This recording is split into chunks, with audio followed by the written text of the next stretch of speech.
phakathi komshado kaMaruna kanye ke noBonko njengoba uBonko nje engayingeni.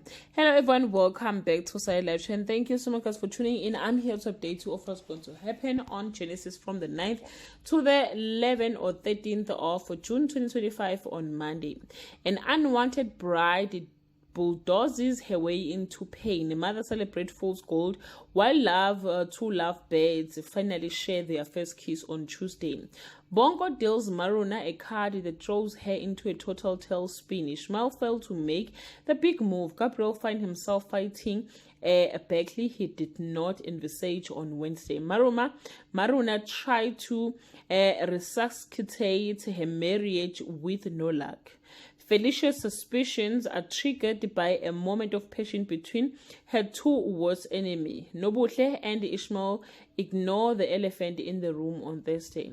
Bonko delivers on his promise and shows Maruna flames. Ishmael gets the approval of a key Tabete family member, and Nobuhle's diligence finally pays off on Friday. Bishop Hlophe relentlessly pursues the unmasking of Bonko's mysterious Jezebel.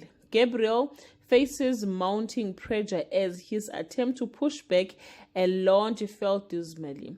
A momentous occasion unfolds as Ishmael's long-awaited recognition becomes a source of celebration for Fistos. Well, guys, that's all I have for today. You can leave your comment below and share your opinion. Bye.